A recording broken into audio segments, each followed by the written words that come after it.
இந்த August month வந்து ரொம்ப ஸ்பெஷல். ஏன்னா இது வந்து வேர்ல்ட் பிரெஸ்ட் ஃபீடிங் வீக். யூஸ்வலா இந்த உலக தாய்ப்பால் வாரம்னு சொல்லுவோம். இதை எதனால இது ஸ்பெஷல்னா, தாய்மார்கள் எல்லாம் தாய்ப்பால் கொடுக்குற நன்மைகளை பத்தி நம்ம ஸ்ப்ரெட் பண்றதுக்காக இதை யூஸ் பண்ணிப்போம். ஸோ யூஸ்வலா வந்து பிரெஸ்ட் ஃபீடிங்கோட நன்மைகள், அதாவது தாய்ப்பால் கொடுக்கறது நன்மைகள் என்னன்னு பார்த்தா, உங்களுக்கு குழந்தைங்களுக்கு தடுப்பு சக்தி ஜாஸ்தியா இருக்கும்.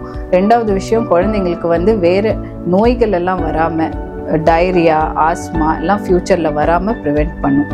இதனால் தாய்க்கும் வந்து என்ன நலம்னா, அவங்களுக்கு யூட்ரஸ் வந்து சீக்கிரமாக ஷ்ரிங்க் ஆகி அவங்க வந்து இன்னும் ஹெல்த்தியாக இருப்பாங்க. அதுக்கப்புறம் மதருக்கும் வந்து ஃபியூச்சரில் கேன்சர் வராமல் ப்ரிவெண்ட் பண்ணுது. ஸோ இந்த பெனிஃபிட்ஸ்லாம் இருக்கிறனால நம்ம பிரெஸ்ட் ஃபீடிங்கை வந்து என்கரேஜ் பண்ணுறதுக்காக world breast feeding week celebrate பண்ணுறோம். ஸோ இதில் காமனாக வந்து தாய்மார்கள் வந்து எப்படி தாய்ப்பால் கொடுக்கணும்னு சுற்றி நிறைய மித்ஸ் இருக்குது. இதை வந்து நம்ம பிரேக் பண்ணணும். ஸோ முடிஞ்ச வரைக்கும் இந்த இயர் தீம் வந்து மதர்ஸை மேக்ஸிமம் வந்து பிரெஸ்ட் ஃபீடிங் சப்போர்ட் கொடுக்கறது தான். ஸோ எப்படி நம்ம சப்போர்ட் பண்ணலாம்? ஸோ ராங்கான இன்ஃபர்மேஷன் ஸ்ப்ரெட் பண்ணுறதை வந்து ஸ்டாப் பண்ணுறது தான். ஸோ இதுக்கு வந்து நம்ம என்ன பண்ணணும்? ஃபர்ஸ்ட் காமன் மித், தாய்மார்கள் வந்து தலை குளிச்சுட்டு உடனே ஃபீட் பண்ணினா குழந்தைக்கு சளி பிடிக்கும்னு சொல்றாங்க.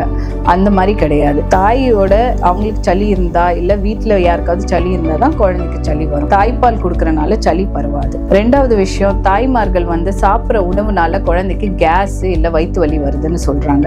அதனால கிடையாது. தாய்மார்கள் நல்ல சத்தான உணவு சாப்பிட்டாதான் குழந்தைக்கு நல்லா பால் வரும். நிறைய நீராகாரம் சாப்பிடணும், நிறைய சத்தான உணவு சாப்பிடணும். அதெல்லாம் சாப்பிடலன்னா குழந்தைக்கு பால் கம்மியாக தான் வரும். குழந்தைக்கு வயிற்று வலி தாய் சாப்பிட்ற உணவுனால வராது. மூணாவது காமன் மித் வந்து தாய்ப்பால் கொடுக்கும்போது தண்ணி கொடுக்கணும்னு சொல்லுவாங்க. அப்படி கிடையாது. தாய்ப்பால்லையே 90% மேலே தண்ணி இருக்கு. அதனால எக்ஸ்ட்ரா வாட்டர் கொடுக்க வேண்டிய அவசியம் இல்லை.